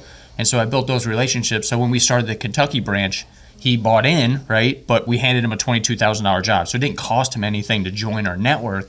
So we're just trying to there's an application process, so you have to apply. And then if you hit all the dots, you cross all the T's, then you can. How many people inquire? Or you got people inquiring that want to join? No, so we've never pushed it. It's all always organic? it's all been organic, word of mouth. We have people inquiring, meaning they're asking to join. Well, yeah. Well, that's what I'm saying. It was always organic. We never pushed it. We never advertised it. So it was all word of mouth. Where did you come up with these numbers? Like, I know $500 a month kind of came with me. I kind of helped you with that. Yep. But where did the $10,000 come from? You just said, hey, that's my time, that's my energy, that's my branding. That's you kind of you give them a separate website? Do you give them a separate anything? We do, yeah. So they get their own website. We have dealer discounts, I guess you'd say, through vendors. So there's a lot that comes with it in the branding package. So they get a savings package. You fast track them. If they were to go out on their own and say, I'm going to open up a Precision Pro Wash on my own, get a van, get a truck, they're going to be like, okay, what pressure washers, what systems? And you're going to save them so much time and energy from making mistakes. Yes. Yeah, we can make recommendations on those things. We can't tell them what to use. You're making make that great, clear, very clear. We're not a franchise. Right, exactly. So it's great tell them what to recommendations. Yeah. Just so you know, I license Sun Stoppers to 72 locations right now. That's awesome. And we do automotive tinting, window tinting, paint protection. As in about the next couple of weeks, Sun Stoppers is going to be a franchise. Nice. We actually franchised, and we're franchising the residential commercial side of our business. So you're going to be buying a van, doing roller shades, doing blinds, and decorative films, and we have national contracts, and we have vendors through plans that we read plans for, like decorative films, blinds and shades and big buildings, apartments and things like that. Yes. And we're going to help them grow. The automotive sector is very hard to start from scratch, and I don't feel the franchising model meets the automotive side because it's so labor intense, it's so skilled intense. So what we do is we take existing window tinting shops across the country who are struggling. Yeah. And that don't have the same budgets for marketing. They don't have the same website. They don't have the same sales processes. And we bring all of our processes in place, all of our marketing in place, and they become a Sun Stopper. So it's Bob's Window Tinting now changing over to Sun Stoppers. And we take their Google My Business page, their website, their leads, and their coaching. And I don't charge a $10,000 up front. I just charge the monthly licensing every month. Because I would rather put, just personally on my end, I like to put the money because these guys don't have a ton of money. Yeah. They really don't. They're not starting a business from scratch. That's it's basically, if they had 10 grand, they would have put it into a website, bought a company van, and done this. They're struggling. These are 1, 2, 3 people, mom and pop organizations that are just trying to get the next sale. They're trying to get the next sale. They're trying to keep where you were when you started Precision Pro Wash, when you had your first van. Yeah. That's where I'm kind of going in at that entry point where these guys are kind of like, hey, they need a big brother. Yep. And I found that little niche because in the window tinting industry, these guys are overlooked. They're the backbone of the country. Like if you look at how many window tinting shops there are in the country, 80% of them are a 1,200 square foot garage with a guy tinting windows, and he has a little bit of a showroom, but he's a decent window tinter, but he doesn't know who to call to build a website that has lead generation forms, and he doesn't know how to do SEO. And some of the bigger guys, they're doing everything. They're doing the detailing, they're doing the car wash, they're doing ceramic coating, they're doing paint protection, and these are the big boys. Yeah. And so it's almost like you got the little guys and the big guys. And there's no middle ground. I'm trying to bridge that gap a little bit, try to help the little guys become middle guys. Love that. And I think you guys are doing the same thing, right? I mean, you got existing pressure washing companies joining you, or are these people just from scratch? No, so we've had both, actually. We've had our Asheville, North Carolina, didn't know anything about the industry, worked for us for, one whole season, or was it 2? I think it was one. I think it was one season. Stud. And so Ben Stuck owns the Asheville, North Carolina branch. He's been doing that from scratch. We trained his team. He's 45 minutes away. Yep. And so it worked out really well. We were getting leads in that area already. Perfect. It was just, It was a great little transition. Yeah, he Great. went from selling church pews to selling pressure washing. Does he still and love he's doing it? almost doing $1 million. He's almost doing $1 million? Yeah. That's a success In 3 story. years, yeah. And you helped him get started. Yep. That's amazing. Yeah. How many other success stories do you have? A lot. So Isaiah, crushing it, young entrepreneur, crazy story how we met out in Seattle, Washington. And he's just bought his second truck, so he's going to be easily at $600,000, and he's second 2 years in. And you got 9 Percentage Pro Washes. You own the main brand and the name in the one in Greenville. Yes. And you've got 5 trucks on the road right now. And I just heard over Christmas, because I was with you guys at the Christmas party, that you're doing Christmas lights. Yeah. Can you tell me a little bit more about that? Sheilagh, Yeah. please tell me about the Christmas lights. What do you want to know about I want to it? know everything. Where did this come from? Why are you doing it? Where are you storing them? How much you charge? And how much fun is it? A lot of the washing guys do lights because washing is so seasonal. Yep. And you start selling lights around the same time as the washing starts to slow down because it's getting cold. And then in January, you're taking lights down. So then you only really have February is your kind of, well, at least for us, I know it's different in different areas of the country. And then by March, you're rolling again. So it's really a perfect filler, but it can be kind of chaotic if you don't have good systems. So last year was our first real year. We tested the waters 2 years ago. Last year we went all in, and we didn't sell as much as we wanted to, but it's really a good thing because when it came time to taking them down, I said how I wanted it done, but then I didn't inspect what I expected. And they basically, they came down and got shoved in boxes. And there was stuff written on the sides of the boxes, but it wasn't always accurate. So this year, we went to go put up the stuff we sold last year. It was a nightmare. Trying to pull the lights out, and you just have all these strings of lights, and you're supposed to figure out where they fit on the house. And sometimes there were pictures, and sometimes there weren't pictures. And our sales manager didn't do a good job of getting the pictures with the reinstalls. And so we had a lot of frustrated technicians. We had people quit. Yeah. So, and there wasn't really a whole lot I could do about it. I mean, I went out on site several times and installed. I came in and relieved some people who were frustrated. Logan and I went out and did some installs. I was trying to get in the game so that I was kind of doing it with them because there wasn't a better answer. I couldn't magically make the boxes, be labeled properly. So anyway, we came up with a much better system. I wrote out a whole SOP, and they came in and I trained them on it when it came time to take these down this year. And then, actually, I'm kind of proud of myself because I wrote this SOP based on my brain. It's amazing, actually. Say SOP. What's an SOP? Standard operating procedure. Love it. Okay. The audience doesn't sometimes click, but Right. okay. So I wrote it based on the way my brain works, and I thought it was great. But then I tried to train the technicians on it, and it wasn't working. And I think doesn't realize how smart she is. normally it's not that. It's just that this is the way that my brain works. Yes. You're organized. And other people's brains don't all work that way, and that's fine. It's not good or bad. But normally I would be frustrated and try to force it to work. This is great. Why don't you just follow the system? And instead I listened to them, and then I modified my system and I rewrote it. Look and at then you. everybody could use it. Look at you. What's the system? We used colored zip ties, and basically the power wires all had the same color zip tie, and then where it branched off, you started with a new color. Mine all had labels on the plugs to say what order they all went in case they came apart, but we had to throw that out the window. And then they had the iPad, and they were adding the little arrows that you can add on markup to show the direction that everything went in. So everything is crystal clear. So anybody can go out and put up what anybody else took down. So we haven't tested it yet because we have to do that this We will winter. this But year.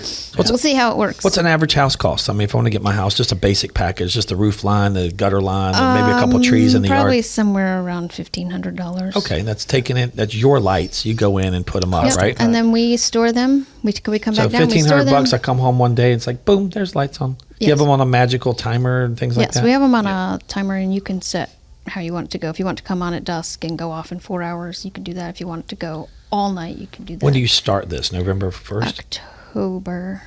Think like The earlier the better. Christmas We lights. try to is get our crazy. reinstalls done in October, so that then all our new installs Or we have November. time for. Because if we push those off into November, so. How many did you sell last year? How many homes? 20, 30? no, way more than that. But I Yeah, don't know. 200. I counted the boxes that are in our shop. Is like over 275 Lights. homes. Well, some of them have more than one box too, so I think it's probably in the neighborhood of 200 homes. We didn't do. You guys sold 200 homes. Yeah, probably about that many. I'm not sure. How did you get them? Flyering? Through the repeat customers? Through Yard signs. Yard signs and is flyers. number one. Flyers is like We did number two. EDDM. We did EDDM for it this year. what's EDM? Every door direct marketing through the post office. Okay, got it. So It's a little cheaper.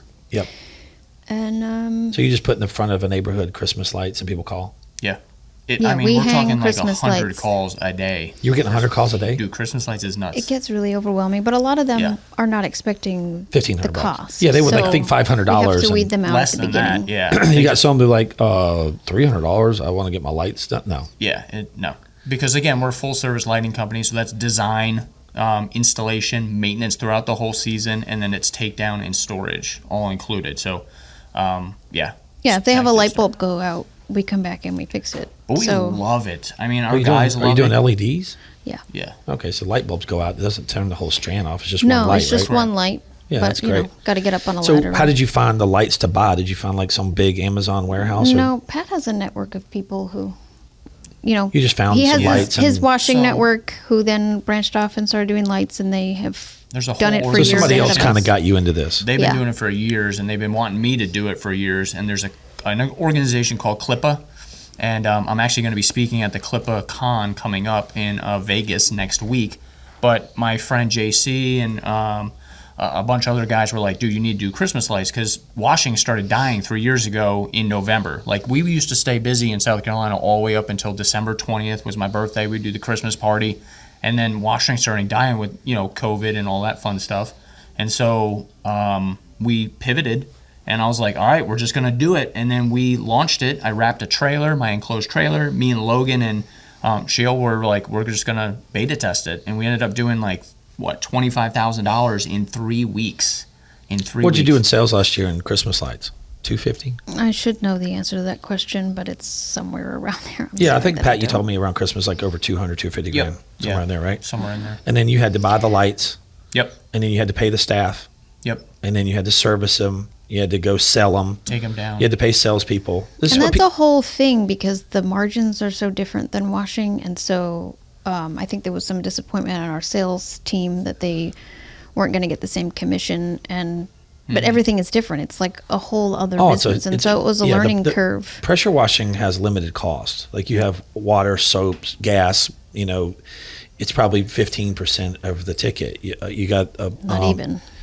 I'm just using that Yeah. as like gas, insurance, van, truck, that kind of thing. So you turn $1,000 pressure washing job in, you got $150 in cost, and you can pay commissions, you can pay salespeople and things like that. It's like a 50-50 split, I guess you could say, with the sales staff and the installers, plus insurance. People don't realize you have to carry insurance. That's to right. run a damn business, you got to carry insurance. Yeah. And Workers' comp. how much was the insurance on that job, that you first job? Did they ask for a certificate of insurance? Oh, yeah. Yeah, so we actually had to You up probably it. had to up We it had for to that up job. It. Yeah, we had to get, Was a Marriott? yeah, it was Yes. the Marriott. Yep. Would you have to pay probably $2,000 or $3,000 for an insurance policy? Maybe. I yeah. don't remember, but I don't remember maybe. exactly, but usually they run But about these are the 3,000. things that some of the smaller mom and pop guys overlook. They're sitting there going, "Oh man, I got this big job, blah blah blah," and then the guy comes and says, "Where's your insurance?" Yeah.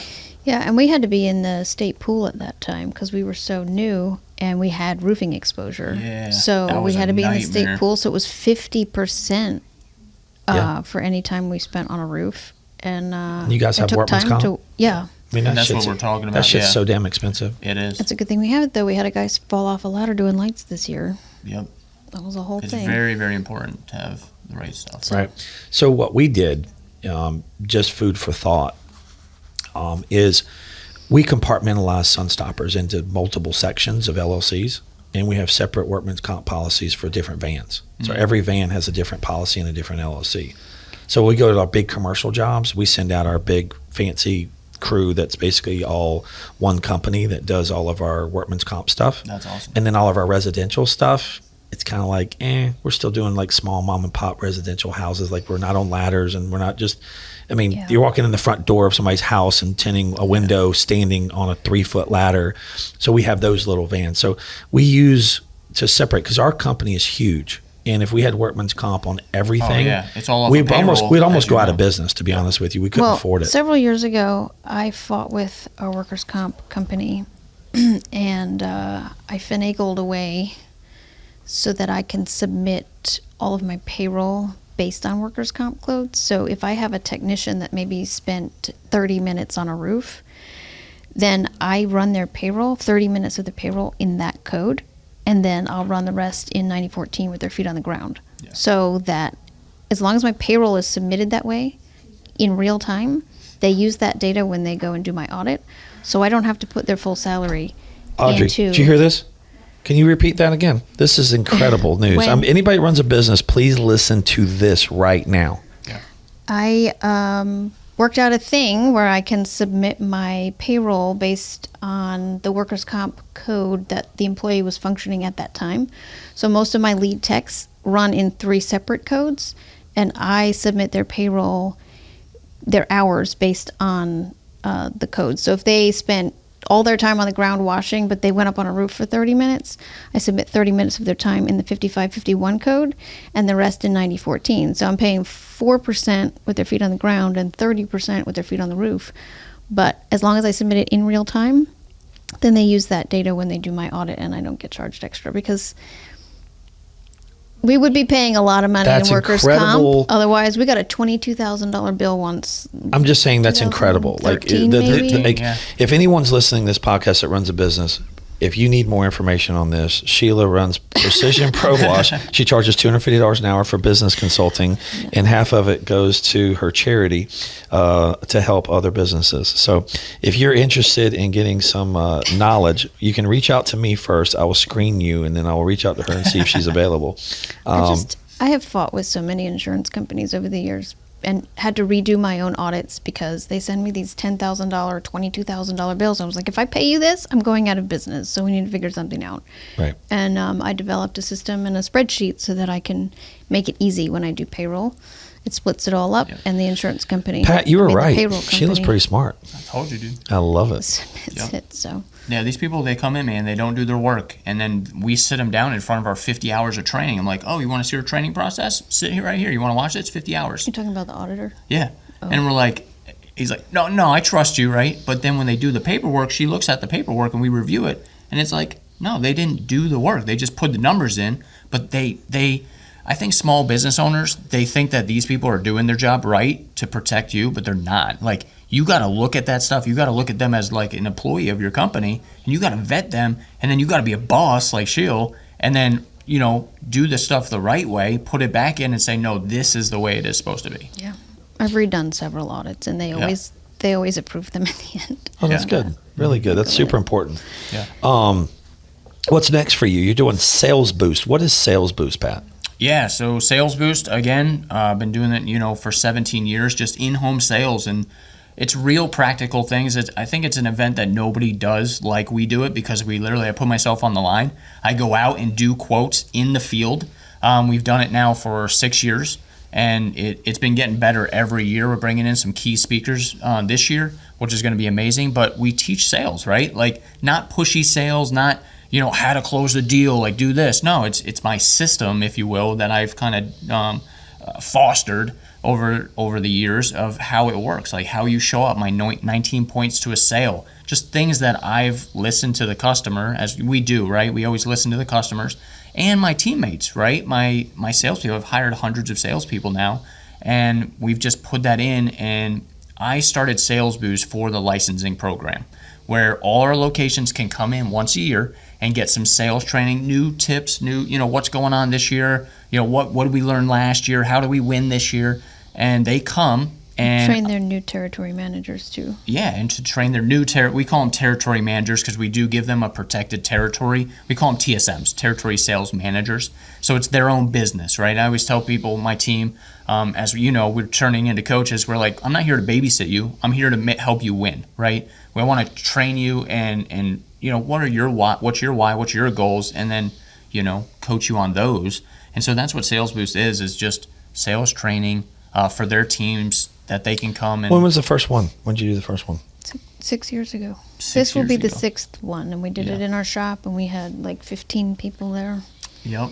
It's cool. Yeah. And now you're doing it in an auditorium, and We're doing Yeah. it at the Spartanburg Marriott, actually. that's awesome. Isn't that The one that we crazy? cleaned. The we one you cleaned. It's like a full circle. Hey, that thing might need to be cleaned again. Oh, well, we're going to sell it while we're there. I No love doubt. it. I No love doubt. it. It's going to be 50, 60 grand now. Oh, yeah. Easy. 90 probably. Yeah. Also, Audrey wants us to talk about gutter butter. Oh, yeah. So what's gutter butter? Yeah. So you made a product years ago called gutter butter. Yeah. What is that? It is an oxidation removal cleaner. We use it to clean the tiger stripes off of gutters or to clean the oxidation off of metal roofs. It's like a or degreaser, siding. a mild degreaser. Yeah. It's contractor grade, right? So you mix 17 ounces per gallon. So I wouldn't say mild. It can take some paint off. But no, when Pretty we started- aggressive degreaser. It is, yeah. But it's a multi-use. It's made for gutters. I used to use it in auto detailing when I Okay. used to clean the Yep. rims. I know exactly what you're talking about. Yep. I know that product very well. Yes. I've been detailing cars literally since I was in high school. And so as far as the gutter butter goes, who came up with this idea? Pat.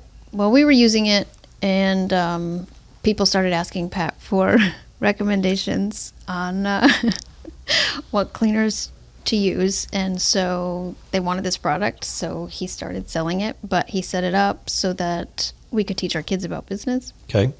So the kids, when we first started, they were, putting labels on bottles and putting the caps on and whatever, and they were getting paid while they did that work, and we wanted them to understand the value of $1 and then also learn how to give and how to save. So it's gotten too big for them to do the, day-to-day. They wouldn't do school if they were doing gutter butter all the time. Who do you sell gutter So- butter to? The dealers or to the retail public? Well, when we first started, we sold directly to contractors, Okay. and that just was way too much. So now we sell to distributors, wholesale, and they sell it to contractors. Awesome. So they buy by the pallet, and Is it now made the kids here are learning in- how. Locally? Or is In it? South Carolina, yeah. Okay. Yeah, and now the kids are learning, what a P&L is, and So basically your kids, this is the family business and the gutter business. all the profit from the gutter butter goes into their IRAs. Good for you. So To think about it, Greta, our 9-year-old, will be a millionaire when she's like 80. well, before that. Before way that. before But just to think about that. If she never put any more money into her IRA, she'd be a millionaire by the time she's like 55 or something. But 55. Yeah, so you just keep dumping the money from but we're that putting that business in into their- their IRAs. And this yeah. is the kids' business. And this is the kids' it's business. technically legally owned by me, Mhm. but all the profit goes into their IRAs. Gotcha. And so how many years have you been doing gutter butter? About the same as Sales Boost, I think. 6 years? I think it's been 5. 1 year less. So you just started, did you find different manufacturers to make this for you? Did you go through different formulas? So I have a really good connection actually through the pressure washing. A good friend of mine owns a chemical company. And so I talked to him a little bit and he was like, yeah. He's like, let's do it. And so I was like, let's sell it, because I was doing trainings and everybody was asking me, what are you using? And people used to call me Butterfingers in school because I never could catch the ball. Right. I know. It's disappointing. That's But all right. I know. So anyway, but yeah, so I was like gutter butter because I wanted it to make it funny for the customers. I It was love like, it. I honestly love the name. We got a lot of flack about it when we first named it. I that. love it. I think it's amazing. Gutter butter sounds amazing. It sounds like I want peanut butter on my gutters, and I just, it sounds creative. I'm a marketing guy, so I have a degree in marketing, and I'm going to tell you right now, in my professional opinion, that is a home run name. Like home run. Like if you were to list 10 more names, this is the home run name. Yeah. I love it. It's creative. It's unique. It's it says kind of what it is. what it is, yeah. In the 3 rules of advertising: who you are, what you do, and how to get a hold of you. Those are the 3 rules. Like when I used to sell marketing, I had an ad agency when I got out of Lighting the Mics. I went about 1.5 years, 2 years of just doing marketing and helping companies brand and grow. That's my passion. I love this. So when I went in and I saw the van look like something, and I looked like their website looked like something, I looked like their t-shirt looked like something, their business card, and I'm like, y'all had 4 different people print this stuff because they're not on brand. Yep. And I'm sitting here going, what the hell? So Gutter Butter, man, I fucking love it. I mean, I don't care if I'm cussing. It's a badass name. What are you doing in sales in Gutter Butter a year? She's the numbers. Somewhere in the neighborhood of 100,000. That's awesome. It's not great. And you're marketing it to, if you're a homeowner, can you buy it for your house? You can. Where do you buy it?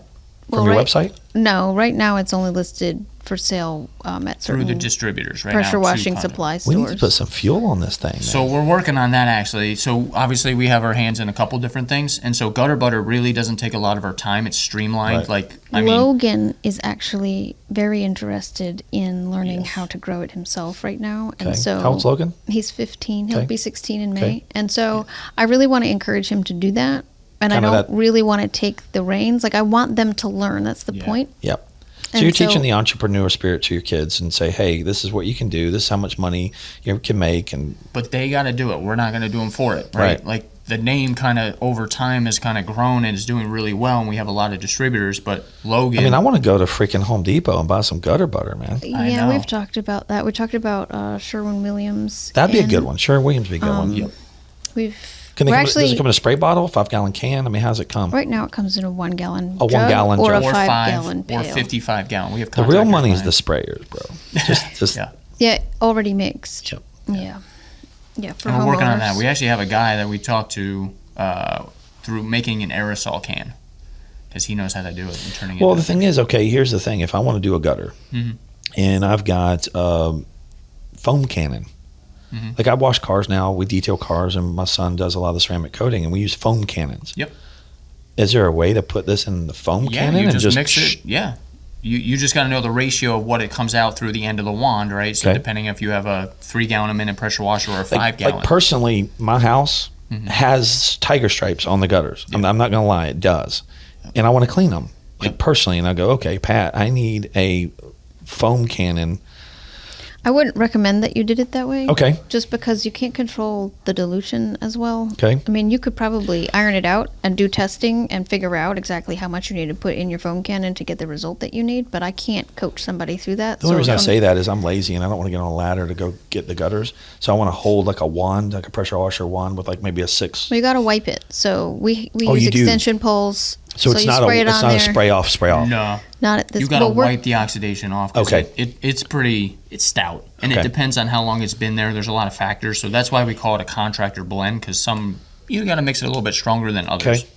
That makes sense. Yeah, so you spray it on. So it's still a wipe little it bit off. labor intense. Yeah, you just got to wipe it. So we get the Mr. Longarm from Oh, Lowe's, yeah, get yeah. the- Get Okay. the Mr. Longarm and then basically wipe it off your gutter. Spray it on. So you don't have to get on ladders if you don't want to. No. If they're a 1-story type home with. Correct. Yeah, Okay. our sprayers, we have little tricks. If you go to Gutter Butter, our Facebook page, we have tips of the pump-up sprayer. Take out the little tip. You can reach 3 stories Really? from the ground. Oh, that's awesome. So Gutter Butter Sales Boost is your organization that you help your guys grow, and you bring speakers in, and they're bringing all of their staff from all the 9 licensees that are And coming we come did in. open it to the Yep. public, so anybody. You did. We have did. like 95 or so people who are not affiliated with Precision Pro Wash coming to Sales Boost this Why are year. they coming? Well, they're still learning the sales Are they process. are they in the pressure washing? Some of them are not. We're trying to diversify a little bit. We're trying to make it more general so that it applies to any business. home Yeah. service Right. company. Any home service. Yeah. Yeah.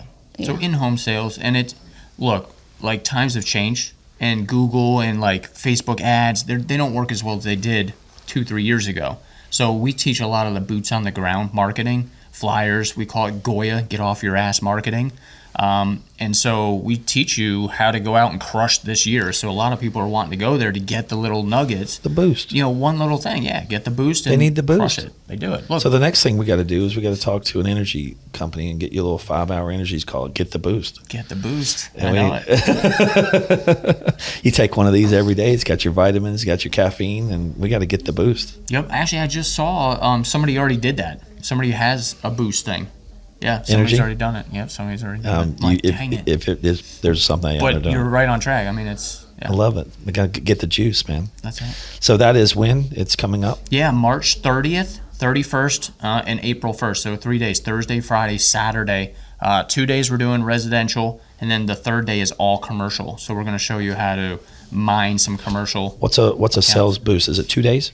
It's 3. 3 days? Sale boost on site or the No, live? the conference. Like Yeah, if the you wanted to conference, join. 3 days. So you go Friday, Saturday, Sunday, Thursday, Friday, Saturday. Thursday, Friday, Saturday, and you show up at what time on Thursday? It starts at what time? So 8 a.m. Oh, Thursday morning. So you Yep. fly in Friday night, get there or Wednesday drive night. Wednesday night. Yep. And so you start at Thursday, Yep. do Friday. Take me through Thursday. What does a Thursday look like? Yeah, so Thursday is all in classroom. So we start from the basics, basically going through expectations for the homeowner. So we talk about the basics on Thursday, all day classroom type stuff. And then Friday is classroom in the morning, and then we go out on site. So we bought 2 56-passenger coach buses. We rented them. Did I say bye? Yeah. Yeah, we definitely rented those. Yeah. So I know we own a bus, but not 56 passenger. So anyway, but yeah, so we rented 2 buses to take everybody on site. So we're gonna have 2 groups going out to a really good neighborhood, and we're gonna do on-site quotes. Do you already have estimates lined up? We have one. We have one lined up. But again, they call into us, and then we go and do a live quote. We're gonna try to. Are you going to Facebook Live this? No, I might actually. I might for the on-site stuff a little bit. But we have workbooks this year, which I'm super excited about. We have 52. I'd like to see 56 people going on an estimate. Dude, it's going to be epic. We're gonna split them up. Yeah, we're going to split them up. Yeah. Can you imagine being a homeowner and Dude, the having homeowner- 50 people show up at your house? Yeah. We do warn them. You do warn them Ahead of that you're time. doing a sales We training? started warning them. When we didn't warn them, I had a guy come to the door I would drunk. close Dude, the he door. was drunk. I would close the door on you. I'm not kidding. If I saw would. 40 people, I'd be like, click. Yeah, What it is usually going works out on? good. I'm like, hey, by the way, we got all our branches here. Like, we're growing. We're going to show them around. Is that okay? And they're usually like, Do yeah, I that's have fine. a choice? Do I have Yeah, a choice? That's right. But no, I mean, I close them right on the deal. Just do some sign it. extra marketing and get like 10 estimates and have leaders go out and like We're doing That's 6. what we're going to do. 6. Yeah, I got it. I understand the concept. I'm just being funny. Yeah. Cool, man. I love the. And so, what's Saturday? Saturday's commercial day. So again, classroom in the morning, and then we're going to go out around the Marriott. We're actually going to look at the Marriott. The one We're you gonna did. Talk about This talk is. about problem areas, what to look for. Told you that Marriott was your changing point, man. It was. It was your flagship. That's your story. It is. You go back to that story and say, that's the first one that paid for my minivan. Yep. I love it, I'm man. going to tell the story at Sales Boost this year. Right. So what's next for Pat? Just concentrating on the power washing business in Greenville, keeping it operational, maintenance free from y'all, kind of getting Sheila away from the day to day. Yep. And you going around and doing sales boosts, sales calls. I mean, what's your thing now? I mean, you doing sales in the field now? Are you Sales still boost training? on site? Yeah, so I've been doing Sales Boost on site. Just got back from Philly. I was out in Philly doing one. So I love going in and I love creating momentum, kind of like you were talking about, right? Like we're movers, we're shakers, right? So I go into small businesses now and I inject our systems in there. So they'll pay me to come out. It's around $10,000 for 2 days, and I'll do interviews. Like I'll hire, fire, whatever needs to be done. But I do a discovery at that location. I'll find out where their weaknesses are. Are for these that owner. businesses that are in the same line of work as you? They are, yes. Okay, Yeah, so they're not your business or licensees. No. These are people that are just paying you to come in and teach process, put Yes. systems, but they don't want to be a precision pro wash. They want to stay themselves. No, not initially, right? Sometimes they move into that, or they're like, look, I just want, to be a part of the brand, and that's fine too. But these are people that just want me to come in, inject a little bit of systems, help them where they're weak, and give them a boost, if you will. And so I've done it to a tree care company, a lot of exterior cleaning companies, and so I want to start getting into other, companies, but it's just a lot of fun. We go in, we do the interviews. I have the structure for the interviews. We have the leaderboards up on the wall. We go in, I basically interview their admin lady. I make sure I answer the phones for them, like whatever company it is. I put their shirt on. I am running their company. You're there. You're an employee. You're there trying to fix problems and systems and see from an outside perspective what can be changed. And then we'll go out on site and do sales, and I'll Right. show them. Because a lot of people are like, you can't get those prices in my market. You ever hear that? You can't get those prices all the time. Ridiculous. And I'm like, Yes, you you don't can. even know what the ceiling is in your market. I'm like, when was the last time you went up on your prices? well, I'm afraid to charge. And I get it, right? I was there. I was afraid to charge. And so you have to have confidence. I think that's a big thing I give them the confidence to up their prices, because if they see me do it, then it's like, oh, I can do it, right? If I can do it, I'm not anything special, right? Like, I've just learned through customers of what to do, when to do it, and why. And so that's what I kind of teach them is like, you can do this and you can make money at it. Let me show you. And then I give them the reins, and then boom, we set up a couple calls after those 2 days to make sure they're following the systems and that kind of stuff. Love it. And this is what you love to do now? Yeah, I enjoy it. Awesome. He does. He was coaching with Conquer for a while, and it was just kind of sucking the life out of him. He doesn't like Who's to Conquer? be Conquer. Conquer. Oh, that's the agency that you were doing. Yeah, my some sales really coaching good for? friend, one of my best friends, Brandon Vaughn, started Conquer. He owned an exterior cleaning company, sold it, built it really, really good, sold it, started Conquer, and it's a coaching program. And then I came on one of the first coaches in the beta process. And so did coaching professionally, because I always help people, before that, but coaching professionally for 3+ years? 3 years. Yeah, 3 years. It was good, but he doesn't like to be tied to his calendar like that. And I every understand. week. Yeah. I'm open on my calendar, very, I'm not saying open, but I understand completely about having your calendar be under your control. Yeah. And when other people start booking your calendar, you're looking at your calendar going, okay, now my calendar's full of all the things that I didn't fill it up. Yeah. So I love to coach. I love to go to businesses. I love to do the same things you do. I love it. I just love to stay in my little world. I'm not branching out to other small businesses. I'm kind of staying in my little family of window teams. That's what I love to do. Yeah. It's a lot of fun. We have a lot of similarities. We do. And that's what I was saying. We hit it off right from the beginning. So, yep. Well, Shielagh keeps you grounded. Hopefully she's the one booking your calendar now. No. You're not booking his No, calendar? she His doesn't want executive to. assistant does that. Yeah, so Diane does that now. She books your calendar? Yeah. And keeps you organized? She does. Says go here, go there. That's what I need, right? I always almost say need we're the same crazy thing. entrepreneurs. We're all We're over crazy. it. Our brains are all over the place. We're like, what are we going to do now? We're Pinky in the brain. So I'm Pinky, right? She's the brain, even though I'm like, we're going to take over the world. But she's the one who... Love it. We're a really good team, and she's got a lot of talent. And I think the business has really changed her, too. We were really quiet, shy in the very beginning, but you got thicker skin, right? As you hire people, as she's, had to deal with employee issues. Yep. She sees a lot of stuff where we have to be motivators, I think, in our companies. And Right. there has to be that guy We're the fuel source. Yeah. We're the coach. We're the motivator. We're the guys that get people in the field to go do the push-ups. Let's go. That's it. But sometimes we're not the guy to fire the person or have the hard. Now, I'll have hard conversations, but there's sometimes where she's like, no, that person's kind of walking over you a little bit. And I don't see that necessarily, so it's good to have somebody from the outside looking in. And It's been hard for me. I know it's probably hard for you, Pat, because we both have good hearts and we both care and we want to keep people, want to give everybody the another chance, and another chance. so not that we have good hearts, because she'll come in and she'll be like, no, this is the way it needs, because she has you know what I mean? We're Not always discounting willing. her heart. I'm just Yes. saying that she has the more black and white. You have the personal relationships with people. She has the business relationship. She's like, look, I love this guy. He's great, but he's not good for our business. Yeah, And she can take the emotion out of it. that's true. We can't. We're emotional people. We are. I'm Yeah. emotional. I know you are as well. Yeah. So what happens is we get emotionally involved, and it's like, he's got a family. I mean, he does show up late every day. I mean, we start to make excuses for them, and we've got to think. I know I kind of changed my mindset where it's like, and this is horrible to say, but it's not really horrible. All my employees are my kids. These are like my children. I have 50-year-old, 35, 40-year-old children. Yeah. And I'm not saying this in a bad way. I mean, they're great adults, they're good people, but I have to treat them like, clean your room, take out the trash. Clean up after yourself. So I gave one of my clients a kid's book. What was it? The Strong-Willed Child or something? The well-behaved child. The well-behaved child. Literally, because your employees, right? If they're walking over you, you have to change you before your business is going to change. So I gave him that book, and he's like, wow. You know what I mean? What was the book again? It's called The Well-Behaved Child by John Rosemond. Yeah. A well-behaved child. But there's books like that, you know what I mean, that we have to actually take the principles and bring them into business, because you're right. They think of us as mom and dad sometimes, and they'll play us against each other. 1,000%. And we have to navigate that. She's like, Pat, did you say that? And now this is funny, but I'll walk into a meeting sometimes, and we know we got to fire this guy, right? And then I get talking to him, and then we walk out, and Sheilagh's like, "How'd it go? Did you let him go?"